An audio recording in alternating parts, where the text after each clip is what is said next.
Ciencias. Es un gusto presentarles a la doctora Kimberly Villalobos Carballo, quien obtuvo su doctorado en investigación de operaciones en el Instituto Tecnológico de Massachusetts, MIT.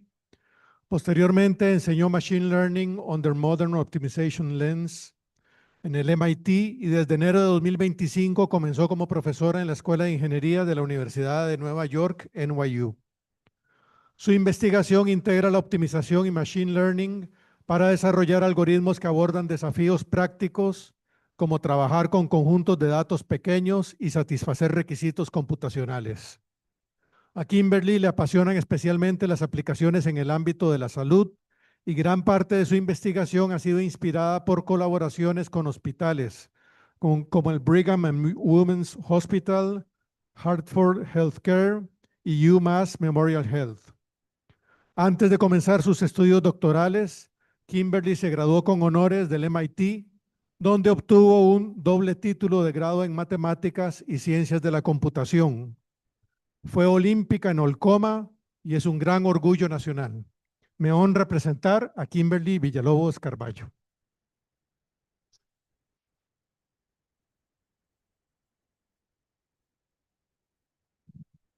Thank you so much. What nice words. It's such a great pleasure to be here with you all and to be presented in my home country. That's amazing. I'm very excited to be sharing my most recent work with all of you on feature selection for machine learning with unstructured data. And even though the framework I'll be presenting is quite general across disciplines, I'm going to be talking primarily about healthcare because that's my main area of research. So maybe to begin, I'd like you all to think of a time when you went to the hospital, when you were admitted to the hospital or someone you know. And let's try to think about all the data that was collected throughout your hospital visit. So probably one of the first things that people collect is your demographic information or tabular data that can be put into a table. This is what we call structured data. Probably as you go, the doctors are going to gather some of your vitals, some of your laboratory values, which are time series modality data. Depending on the condition that you have, then probably you're going to need some imaging, X-rays, ultrasound, MRIs, vision data modality. And throughout all of your stay, there's going to be people taking notes, right? You're going to have the nurses in the emergency department writing language, the doctors write notes, the radiologists write reports.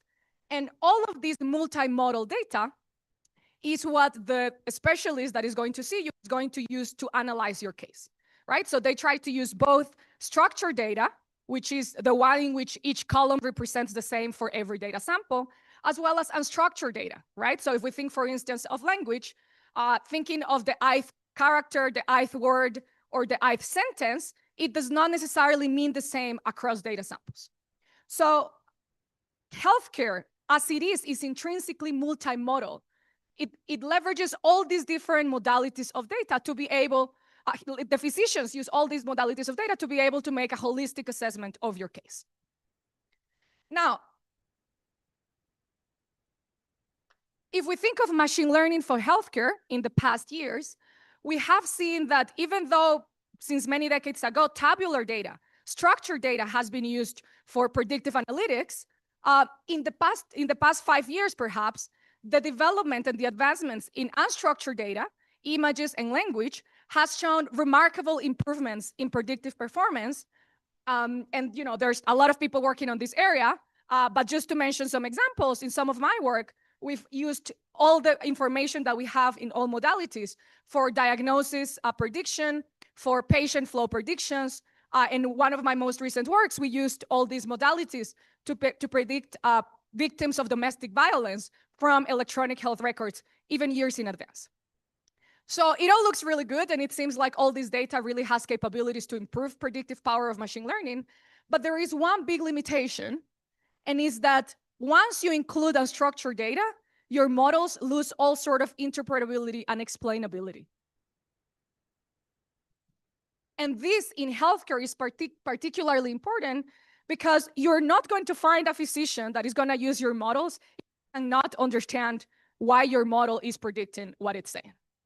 So perhaps in some other applications, like financial applications, it doesn't matter too much if you know why the prediction is happening so long as it's correct. However, in healthcare, it really is a necessity to be able to understand why the model is predicting what it's predicting, as opposed to just having good accuracy. And interpretability is not only important for the physicians to want to use your models and for you to be able to deploy it in practice, but actually it's also very useful for quickly identifying mistakes, right? So no machine learning model is perfect. We never achieve 100% accuracy.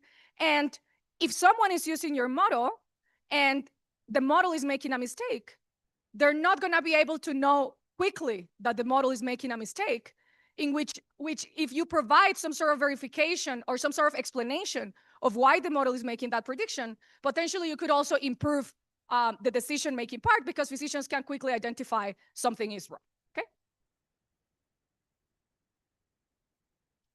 So in all the collaborations I've had with hospitals, it's very funny because doctors really, really like decision trees. You can have the most complicated neural network, you can use your favorite deep learning algorithm, whatever processing you want. They want to see a tree. They want to see something they understand, that they can easily use, and they can just follow along. And that's because trees are the most interpretable models we know, right? Even though the predicted performance may not be the best when we're dealing with nodes or with images. And even defining a tree from language may not be obvious. And something that is also really important about trees is that not only it allows to interpret the predictions, but also it allows to generate hypotheses for causal factors.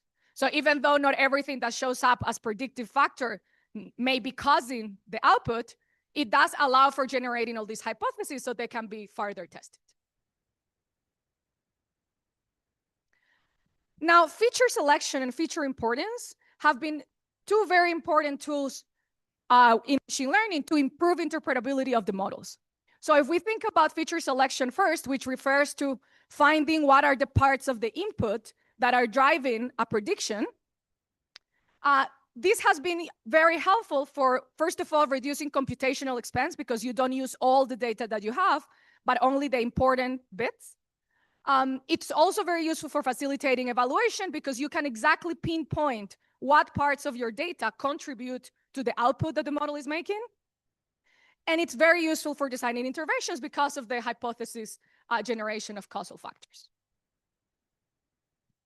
Feature importance is also very relevant when it comes to interpretability. The main difference is that in feature selection, we want to find a small subset of features that are the only ones that are going to be used for prediction. Whereas in feature importance, it doesn't matter how many features you used. This is kind of like after the fact tool in which you try to quantify how much each specific part of the input contributed to your final prediction. This has been also very useful for interpretability. Many of you may be familiar with Shapley values or permutation importance, in which you try to quantify how much each specific column in your table contributed to a prediction. And some of this has been extended to some of the deep learning work on unstructured data. Now, what is the problem? The problem is that there is a lot of feature selection and feature importance algorithms for tabular data, but they do not work for unstructured data. So even though there is some very remarkable multimodal machine learning models in healthcare and across other disciplines, they're not, to this day, deployed so commonly in practice because physicians cannot understand what these models are predicting. So even if my model, once I put X-rays and MRIs and clinical notes, is performing better, I am completely disrupting the interpretability and explainability component of my model. So physicians just want to go back to their trees, okay? So the main question that I want to address in this talk is, how can we perform feature selection and feature importance in a little bit of a rigorous way when it comes to language or images or videos that are unstructured? So for the talk, I'm going to start with a little bit of background on the feature selection problem. Then I'll discuss the approach that we have to address this problem, some results, and then finally the conclusion. So there is a lot of work on both feature selection and feature importance that already exists primarily in the context of tabular data. So there is a lot of discrete optimization works in which you try to introduce binary variables to select or not select a column in a table, and then you develop an algorithm around that. There are a lot of sequential search algorithms in which You try to find what's the most important variable, conditional on that, what's the next important variable, and so on and so forth. A lot of random search algorithms in which if you want to identify the best subset of features for your predictive model, because this is a combinatorial problem where you have to find over the space of all subsets, random search can be very useful to just kind of randomly search, see if you get lucky finding importance. And then, of course, some regularization techniques like lasso and some other penalties that you can put in the objective that you're minimizing as to promote that not all your variables are used, but only a small subset. But again, the top three here only have been applied to tabular data. Regularization you could put in deep learning and some of your multimodal machine learning models, but this does not allow you to exactly select 5 or 6 sentences or features that are important, but rather is just something that helps the model use less, but you cannot control how much it's using. Similarly, there's been a lot of works on feature attribution. Perhaps the most popular ones are the additive feature attribution models like Shapley values, as well as a lot of gradient-based methods where even though you may have a very complicated neural network or deep learning model that is taking inputs and then giving you outputs, you can use somewhat like the gradients across the model to try to understand where is the model putting most of its attention or its weights with respect to the input. But these are kind of like heuristic methods that still do not guarantee those are the most important ones, and that if you only use those features, you would still have good performance. Attention score, so if everyone here is using ChatGPT or some sort of large language model, because these are so big, the kind of like the heuristic that people have gone to is attention scores, where you try to see where is the model paying attention to, but this does not mean that those are the most important features. And some other works that I'm not mentioning here, but that again are primarily focused for, the rigorous ones are primarily focused for structured data, and there are some heuristics for unstructured data. All right, so in case you're not familiar, I'd like to go through what's the general pipeline of how currently a machine learning model is trained on unstructured data. So here I have an example of a medical note with some information of a patient. The modality here is text. And suppose that we want to train a machine learning model where our data points look like this. So the standard practice is to use some sort of encoder function that allows you to map this text to a vector of fixed dimension. Which encoder you use, there's a lot of ways to do it, but you want some function that allows you to map unstructured data to a fixed dimensional vector space. Once you have your vector, you train your machine learning model of preference, neural network, tree, anything you want, from that vector space to produce the prediction that you want. Okay? So this is the general pipeline. Nowadays, this encoder almost always is a large language model. So something like ChatGPT that is used for generating text, but that you can also use it just to encode data, not just to generate data. You can use it to just do this mapping from text to a fixed dimensional vector space. So given this pipeline, there are 3 main challenges to doing feature selection, as we're thinking. So the first one is that there is a disconnect between interpretability in the note and the vector that the encoder is given. If this encoder is a function parameterized by billions or trillions of parameters, it's really difficult to map back what each component of the vector in the encoding has to do with any interpretability in this note. It's really hard to keep that mapping because it's just such a complex function. The second challenge is the lack of structure. So as I was saying, we do not know that the third sentence in this note is talking about the same thing across patients. They can be completely different things. So I cannot make assumption on order or structure like we do with tables. And the third challenge is the high dimensionality of the data. This is a very short note. In practice, you usually have extremely large texts. The encoder has billions of parameters of variables that you have to find. The model that you usually use for machine learning, if it's a neural network, is going to be extremely complex. And that means that not only we have to come up with a way to solve 1 and 2, but also we have to do so efficiently. Okay? So there are 3 research questions that we're going to address in this project. The first one is, how can we do feature selection in a tractable way in predictive tasks that have unstructured data. And I'm going to be using in all the experiments text data. The second research question is, what is the effect of feature selection on predictive performance when we have unstructured data? So feature selection from tables, you can show that actually in many occasions, it improves predictive performance, because you are kind of like, if you have some columns in your table that are irrelevant and they're just adding noise, you're better off not using them. And so feature selection actually tends to do some sort of regularization. But we don't know that that would still happen in the case of unstructured data. And the third research question is, can we actually identify meaningful predictive factors, in a clinical sense, meaningful, from unstructured healthcare data if we do feature selection? Okay, so the main idea of how we're going to perform feature selection from unstructured data is the following. So the first part is that to do this first encoding that I talked about, where we have some text, we have a this encoding is also called embeddings, if you're not familiar with it. So the main idea is that I'm going to use a large language model to do this encoding. There are several reasons for that. The first one is they're just the best technology right now for processing language, and I cannot deny that. And the second one is that these models, because they've been trained with such big amounts of data, you can use them as a function that already exists, as opposed to a function that you have to find.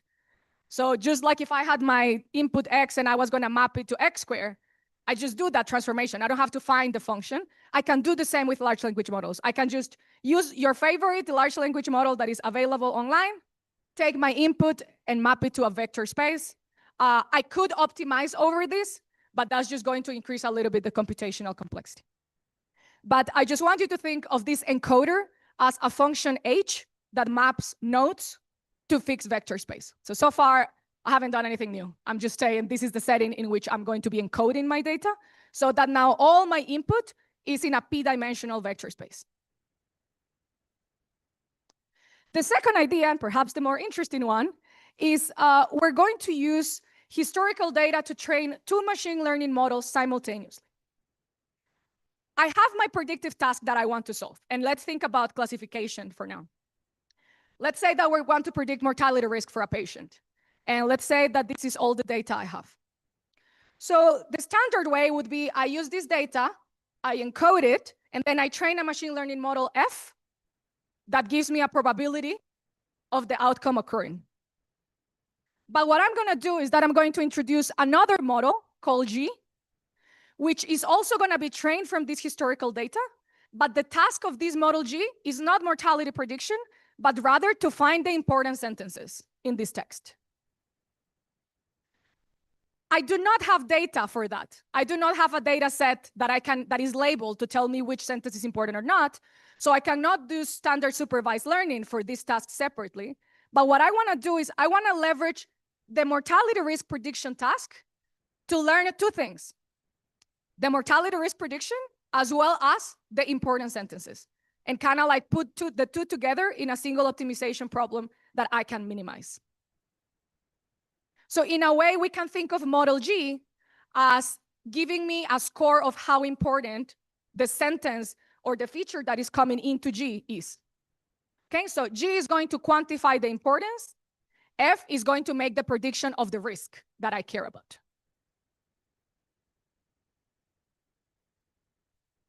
And if we want to put that into a little bit of notation, so we're going to assume we're working with a binary classification problem, and this is just for ease of explanation, where you want to predict a binary output. So does the patient die or not at the end of the stay? And we're going to assume that our input is a sequence of M features, where each feature can be a multimodal input. So the easiest way to think about it is, let's suppose that each data point X is a medical note, and each feature Xi is a sentence in that note. And what I want to do is identify the 3 or 4 sentences in this note that are most important for this prediction. And we assume that we have the target variable Y, which is what we want to predict, 0 or 1. Here we have our encoder function H, which, as I said, maps any subset of the features, so not just a single sentence, but any subset of the features S is going to be mapped to a fixed dimensional vector space of dimension P. And LLMs are really good for this, because if I take one sentence and I encode it with ChatGPT, let's say, it's going to give me a p-dimensional vector. If I take 3 sentences, it's also going to give me a p-dimensional vector. So it's kind of like a very useful tool to map any length text into a fixed dimensional vector space. Then I'm going to have my predictive model F, which is going to take that p-dimensional vector data point and map it to a probability between 0 and 1, which is going to be interpreted as the probability of the outcome occurring, in this case, the patient expiring. And lastly, we have our selection model G. So G also operates on the p-dimensional vector space, where G takes the vector representation of a set of sentences, and it's going to output a score of how important that, that input is. So this is the notation, and now we have to figure out what is the optimization problem I want to solve such that F and G actually learn what I want them to learn. So the first thing is I want to compute the probability of selecting, I want to model the probability of selecting a specific feature, let's say the ith feature in this data point. So for the ith sentence in my note, I want to be able to model the probability of selecting that sentence in my feature selection problem. And to model that, I'm basically going to take my encoder H, encode the xi feature, so this brings me a p-dimensional vector, and then apply G function to that. So G of H of x of I is going to give me the score for the ith sentence. And then I'm just applying a softmax transformation to make sure that my scores across all the possible inputs sum up to 1, right? So I'm just taking the exponential and divided by the sum of the exponentials. But if I sum across all the i's, this sums up to 1. So I have m different values between 0 and 1, summing up to 1. I can interpret them as the probability of selecting each ith feature. And I'm going to call that GI. So if I model the probability this way of selecting the feature, I also model the probability of the task that I care about. And that is my model F, which is the predictive model. So F also just takes the ith feature, encodes it with H, and then outputs a probability, F of H of xi. So far, all I'm doing is modeling how I'm going to represent the probability of selecting a specific feature and of the predicting the positive class, so mortality, for using only a specific feature. But this is conditional. This is as that I only use the ith feature, this will be the probability. So if I have these two definitions, I can now compute what is the likelihood that I make the correct prediction for the nth data point, given my functions f, g, and h. So if I already have fixed my functions f, g, and h, the probability that I make the correct prediction for the data point n can be written in the following format, and maybe I'll just try to go through it. So there's two cases, right? My nth data point can have yn equal to 0 or yn equal to 1. So the patient dies or doesn't die. Let's suppose the patient dies. If the patient dies, yn is equal to 1, and this is equal to 0, so this term cancels out. I only have this term. And this term is just the total law of probabilities, where I'm saying the probability that I predict 1 is the sum of the probabilities that I predict 1 using the ith feature, given the probability of selecting the ith feature. So this expression here is just getting the probability of predicting 1 using the conditional probabilities on the feature that I'm selecting. And similarly, if yn is equal to 0, then this term cancels out, and I get the probability of predicting 0, also using conditional probabilities. So given that we model the probabilities like we did before, this expression is going to quantify the probability that my f, my g, and my h make the correct prediction for this patient. So to optimize over F, G, and potentially H, what I want to do is, given my historical data, which we can assume has n different samples in it, what I want to do is I want to maximize the likelihood of making the correct predictions across my data.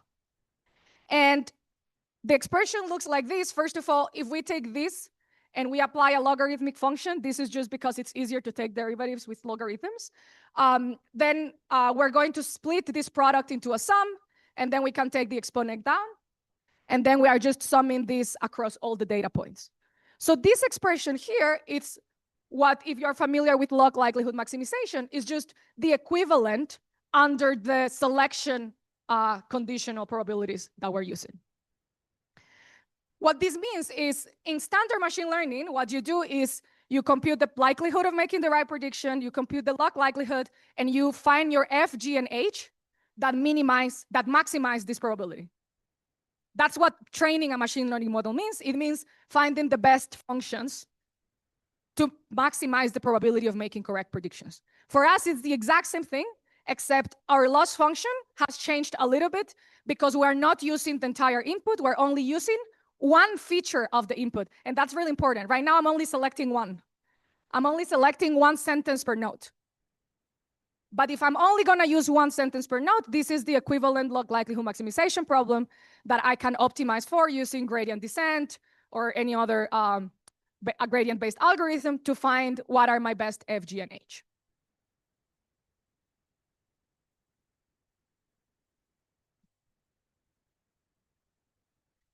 So I don't want to use just one sentence. I want to find a subset of sentences, 5, 6, 10, I don't know how many, but I want to find, but ideally, the best subset of sentences for this prediction task.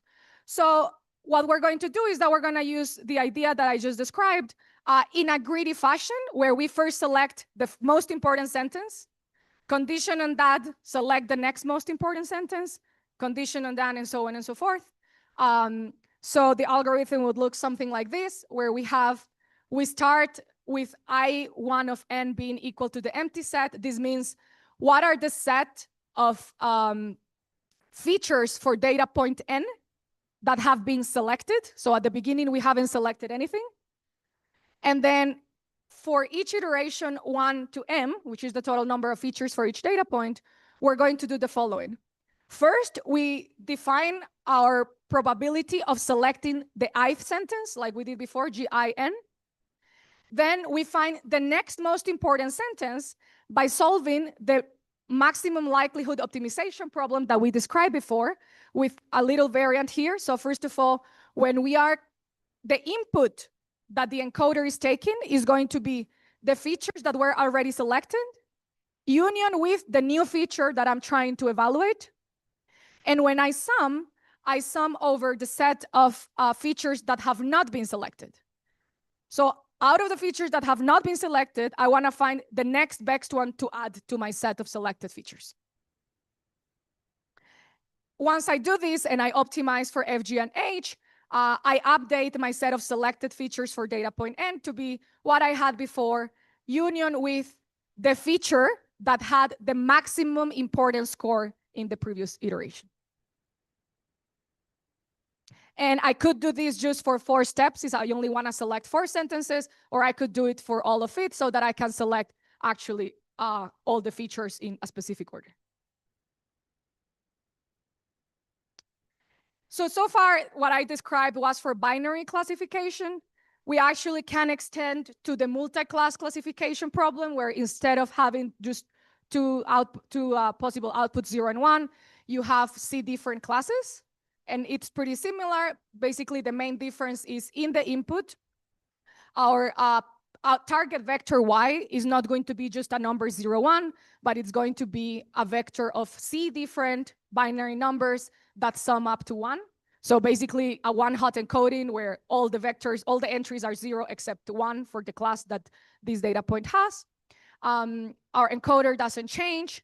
The predictive model is now going to give me not just a real number between 0 and 1 with the probability, but it's going to give me a vector of dimension C of numbers between 0 and 1 that sum up to 1 so that they can actually represent the probability. And we still have our selection model. So what changes here is when I want to compute the likelihood of a data point, of making the right prediction for a data point n, I'm going to have this product. So it's the same idea as before. Let's suppose that the nth data point has the correct target for that is little c. So for that little c, all the other products do nothing because they're going to be 0. And for that one, this yn is going to be 1. So I only have one of these products active. And for that one, fc give me the probability of predicting mortality for that patient using only the ith feature, and then conditional on using only the ith feature times the probability of selecting that feature. So it's just a generalization of what we did before, but instead of having 0 and 1 as the possible outputs, we have a p-dimensional vector with a probability describing the likelihood of each class. And using this, we can, again, apply the logarithmic function and maximize the likelihood across the data set. And this should look very, very familiar with cross-entropy minimization. If you are familiar with machine learning, this is the, minimizing the negative of this is equivalent to the cross-entropy minimization problem, conditional on our selection probabilities. And I do not have it in this presentation, but you can do similar extensions for regression tasks where your output is not with respect to probability of predicting a class, but you just have like the sum of square errors or something like this, where you can still compute these losses conditional on which is the feature that you're selecting. Okay, so this is like a high-level view of the algorithm, and what I want to show you is the results that we've obtained using this framework on real-world healthcare data. So for this first experiment, I'm going to use the Framingham Heart Study. And if you're not familiar with it, I invite you to go read with it. This is a very revolutionary study for coronary heart disease. And the reason that we all go to the doctor and the first thing they do is take our blood pressure and our vitals is because of this study. So this study, which is quite old, was in the Framingham city. And the idea here was they wanted to be able to study patients for a long period of time, we're talking decades, to be able to understand what are the risk factors of coronary heart disease. So for this task, we have a binary outcome. The idea is to predict whether a patient will develop coronary heart disease within the next 10 years. And thanks to this study, there are some very well established risk factors like age, gender, and systolic blood pressure. Those are well known to affect and to be causal for your coronary heart disease risk. There are 3,658 patients that were enrolled in this study, and 15 features were collected for these patients. This is a tabular data set. And I said I was going to do unstructured data, but here's the thing. I want to be able to evaluate if the things that I'm selecting are truly important in a medical sense, not just in an optimization sense. So in this first experiment, what I want to do is use tabular data for which I do know what are the important things, convert it to language, and use my algorithm on the language version of the data so that I can compare and know if what I picked up was trash or if it was useful. So the original data looks like this. You have gender, age, education level, whether the person smokes or not, how many cigarettes, etc. And what I do is I convert this table into a paragraph. I create my own data from this so that we say the gender is, etc., age is, education level. So I'm converting the tabular data into language just so that I can do some experiments and see if my feature selection on this text is bringing up the relevant features of this table. Okay. And for the encoder function H, I'm going to be using the BioMistral large language model. So this is just a variant, just like GPT. There's other machine learning models. BioMistral is really good for healthcare data because it was pre-trained with a lot of medical language data. So it can encode the information better. And so I use this to encode this text into a fixed dimensional space. Okay. So the first thing I have here are some results regarding the sparsity level, so how many features I've selected. So first of all, on this left plot, I have the AUROC. On the right plot, I have the AUPRC. These are, if you're not familiar with it, these are two metrics of how good the model is. They're both between 0 and 1. The closer they are to 1, the better my model is. The AUROC, and the reason they're important as opposed to accuracy is that if you consider mortality prediction in a hospital, 4% of the patients die, let's say. So if I just have a very silly model that is going to predict always that the patient does not die, that model that is very silly is going to be 96% accurate. So it sounds like it's a very good model, but it's not. So these two metrics allow us to account for false positives, false negatives, true positives, true negatives. So it's a better metric than accuracy when it comes to evaluating these models. And one of these focus on true positive rate, false positive rate, the other ones on the other two. But what's important is that the baseline for AUROC is 0.5. So if you had a random model that just randomly says if the patient dies or not, it's going to achieve 0.5. So you definitely want to be above that. And the baseline for AUPRC is the occurrence rate in your data. So in this case, 15%. 15% of the patients died in this data. So presented coronary heart disease. So this is the baseline. Now on the x-axis on both plots, I have the sparsity level. So what this means is how many features have I selected so far? So this first data point is saying, using only the one most important feature that my model selected, what is the predicted accuracy? And I have basically the evolution of how that AUC is changing as I add more and more sentences in the input.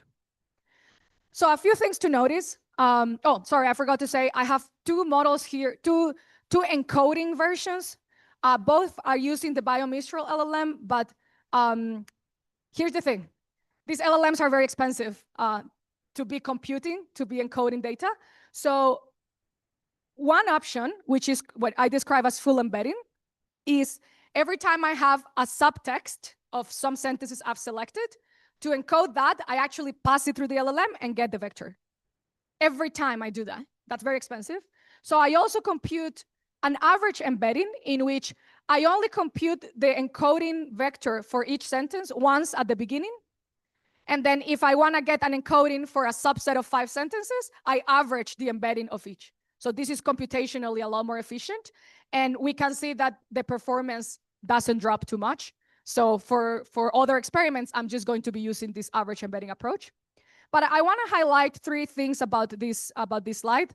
So the first one is that about 94% of the performance that I used, if I use all my input data, can be captured using only 4 of the sentences per patient. The second thing is that if I do my average embedding approach so that I don't have to use the LLM every time, I'm getting performance that is comparable to using the LLM for every subtext. And the third point I want to make, which is just a kind of like a side effect of this, but a really cool one, I think, is that this data was tabular. And when people did feature selection with this data for tabular data, you select a subset of columns, the same subset of columns for all patients. Whereas the moment we see it as language, we can actually select 4 different sentences for each patient because there is no structure imposed on it. And this can be very useful for personalized medicine, even with structured data. The second plot that I have here is regarding an example of patients. So I have first, on the solid line, I have an example of a patient that does present coronary heart disease. And on the dotted line, I have an example of a patient who does not present coronary heart disease. And what we can see here is as we start increasing the number of sentences that we include in the model, how does the predicted probability of F change? And what we can see is that after a few iterations, the predictions somewhat stabilize and stop changing. And of course, you can see here that for the patient that does die, the predictions are above a threshold, much higher than the one for people who don't die.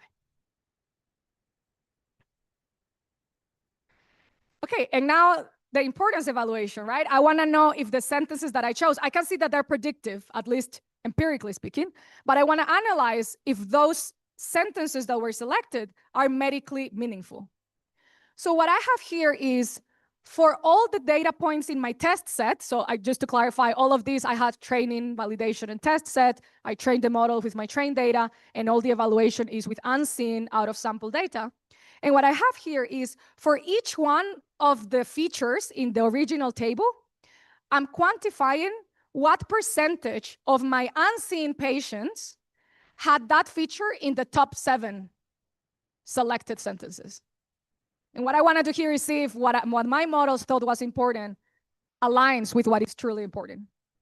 Few things to mention here. The first thing is that all the well-known important factors from the Framingham Heart Study are showing up as being selected with 100% for 100% of the patients. But there's a few other things that are relevant. So first, more granular factors are being preferred over binary counterparts. So for instance, here I have whether the patient is a current smoker or not. That is a 0-1 in the data. But the data also has the number of cigarettes that that person smokes per day. So the number of cigarettes gives more information than whether the patient smokes or not, right? It gives a lot more information. And the model is selecting this one over the binary one. Similarly, if we think of diabetes, instead of selecting whether the patient has diabetes or not, the model is selecting the sentence that describes what is the exact glucose level of that patient. So at least validating that the model is doing the right thing. And also very important, the non-relevant factors like the education level of the patient, which should have nothing to do with whether you develop coronary heart disease or not, at least not directly, is not being selected. What time did I start? Tengo 4 minutos. Okay. Okay, así sí. Okay. Okay, so something very important too with this approach is that it allows us to see what I call importance plots. So what this means is in the x-axis, I have how many sentences I've selected. On the y-axis, I have all the sentences in the data for this patient. And the color here is indicating the conditional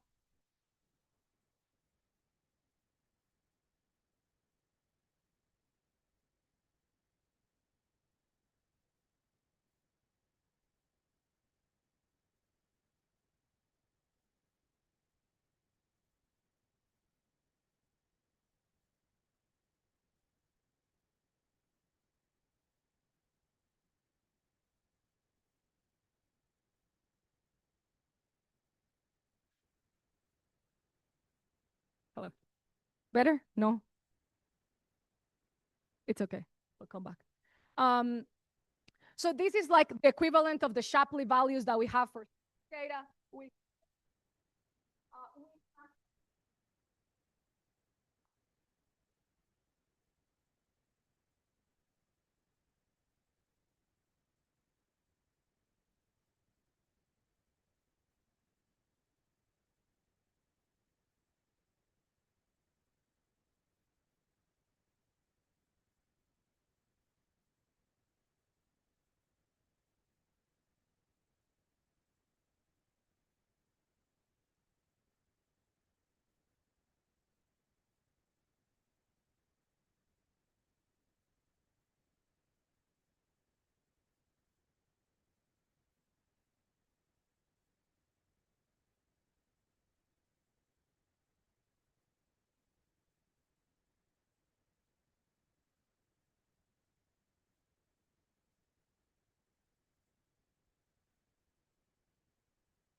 appear normal with no abnormal findings. Thank you. Can you hear me now? Okay. Okay, so this sentence is kind of saying there was nothing wrong with this person in the radiology report. This was selected as the most important sentence by the model, and it makes an initial predicted probability of 0.7. So saying very likely this patient won't die. The next most important sentence says no abnormal fluid are present within the pelvis. So it's kind of reiterating there's nothing wrong with this patient. So the probability goes even lower, but it's already quite close to 0. Then there is a sentence that suggests nothing is wrong, but this patient has surgical history. So for some reason, the patient had a surgery, and this is making the model increase the risk a little bit. The next sentence selected says that there's no abnormalities in any of the studied organs, and the probability basically remains unchanged. The next sentence also doesn't affect too much, pretty much doesn't change. So these first three are the ones that drove most of the change in probability. After this, they're stabilized, and they're kind of rightfully saying nothing is wrong with this patient. Now, a more interesting example, a patient who does die. So the very first sentence that is selected says that this patient has diffuse soft tissue edema, which is suggestive of anasarca. And this is a complicated condition that is making the model believe that the probability of them dying is quite high. The next sentence says they also have diffuse subcutaneous edema, meaning this patient is actually quite complicated. The probability of mortality goes even higher. And then there's this interesting sentence that says there was some limitation in the X-ray because they couldn't fully see something because there was some residue of the medication that they took. So actually, this is kind of suggesting the results are not that definitive, and the probability is going down because of that. Then it says there was no abnormal pelvic fluid. So, it's something helping saying this bad thing did not happen. It goes down even more. And then at the end, it's saying that there were some issues with the kidney that drive the prediction back up a little bit. And after this stabilizes. But I hope that you can agree with me that this is a lot more interpretable than telling a physician, this is the probability because of the notes. And so to conclude here, I'd like to mention that I think I'm very excited about these results, but there's definitely a lot of work to do to be able to deploy all of these in practice. The first one is the computational improvements. So right now I'm doing experiments with 20 sentences tops. These notes can be a lot larger. So what I want to do next is some hierarchical scaling where a note, it's split in half, I search is half, and I do kind of like a binary search to speed things up. The other thing is I'm using the LLM out of the box, just plugging it in. I could fine tune this LLM and potentially get better results. Next challenge, the multimodal data sets. I've only done experiments with language, but the same methodology can be used for video, for images, etc. And of course, real world validation. So currently I'm partnering with the child maltreatment group at NYU. The idea is that we have video and notes that clinicians have on victims of child maltreatment, families that are victims of child maltreatment, and they're in an intervention where we want to identify what are the characteristics of these patients that are leading them to drop out of this intervention. And that would ideally give us more input from the medical experts about the algorithm performance. And maybe I'll just summarize because I'm very short on time. I'll conclude saying that in this work, we have introduced this feature selection algorithm that jointly learns the prediction task as well as the selection task. It can successfully identify small subsets of 4 or 5 sentences that are predictive, almost at the same level as using the entire text. We think these improve interpretability and explainability for unstructured data machine learning models. And we hope that this at least starts to enable the application of these models in real world settings where interpretability is a must. And with that, I thank you all very much.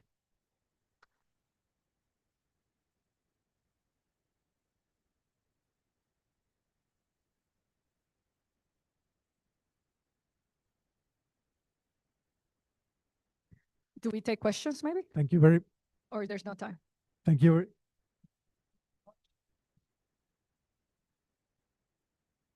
Thank you very much, Kimberly. Are there any questions or comments? Yes, please.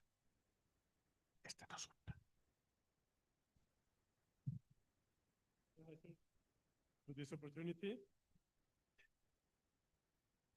And today, we have here some undergraduate students that may be exposed to this level of mathematical research for the first time. But still, fortunately for us, you did mention some features that are quite common in undergrad student studies that may not even be for students pursuing a career in mathematics, but even in social studies, such as the ones that I picked were the Shapley value and conditional probability. And well, at a certain point in the development of the model, it was applied to obtain the results shown.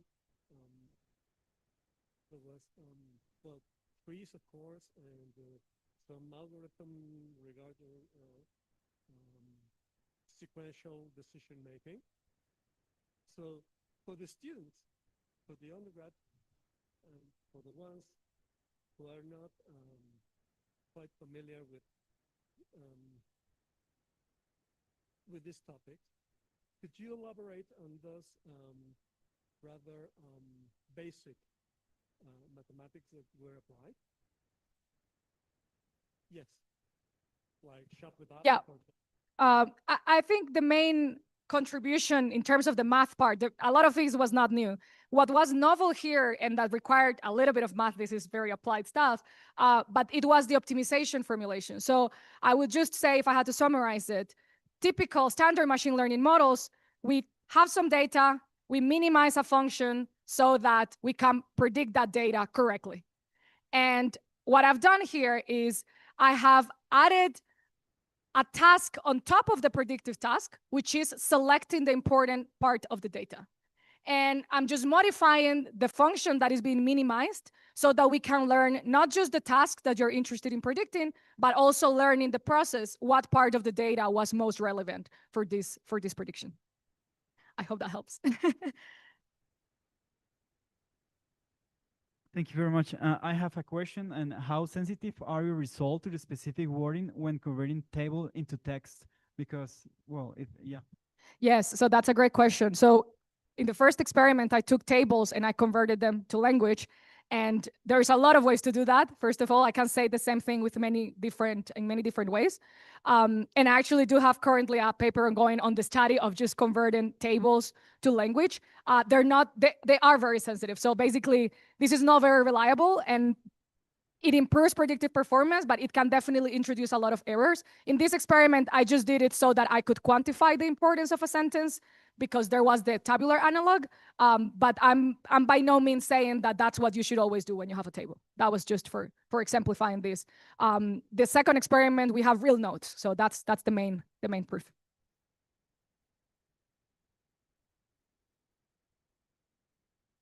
Thank you.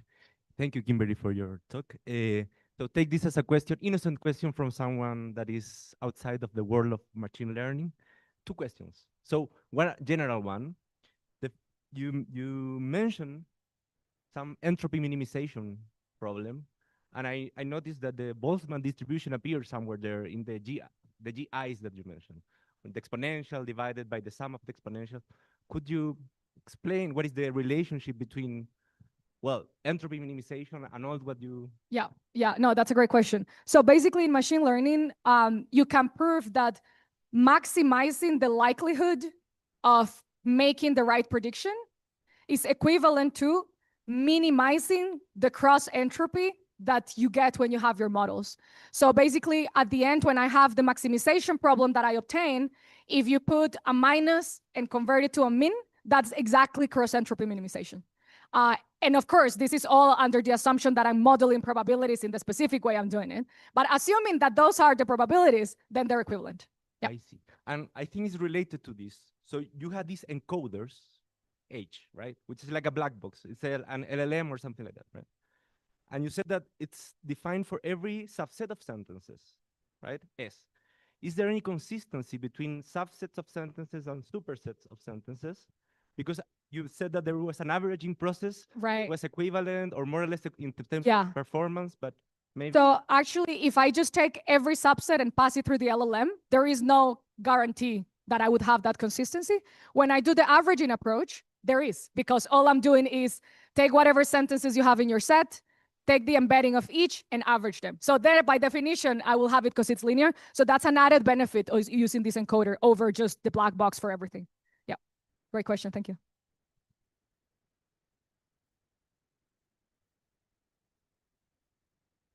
I have a question. Your approach is a greedy approach.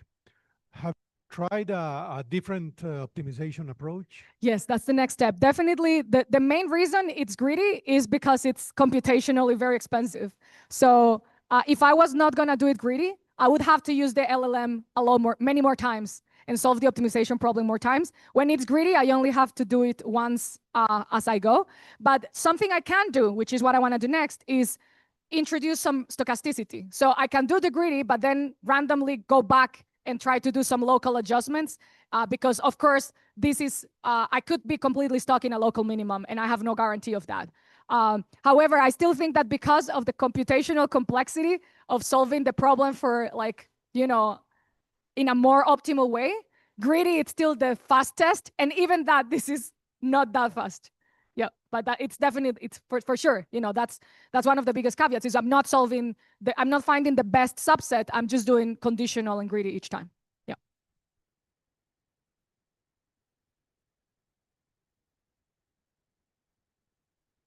The last one, is the selection model learning through importance or just approximating a soft attention mechanism? Yes, it is about the method selection or the selection method. Yeah, if it is just approximating a soft attention mechanism. A soft, sí, porque es la pregunta es si tu modelo es como lo que tratas de ver, un sí o un no, o es una aproximación de soft attention mechanisms, porque como utiliza. Yeah, no, I'm actually not using attention at all. So the LLM that I'm using as a black box has a lot of things going on, but it has attention, it has a lot of things. But what I'm doing is I am actually given, of course, you can debate whether I'm modeling probabilities the correct way, but that's the way it's done in ML generally. You will have to debate the whole field. But assuming that you model probabilities this way, I'm deriving what max likelihood optimization would be, as opposed to just doing like the attention score or the gradient-based methods that just try to see where you're putting attention. I'm actually solving the optimization problem in that case, which is what's different from the previous works that just do gradient-based things to see where is your attention, where is the model focusing on more. Those are different. Yeah, thank you.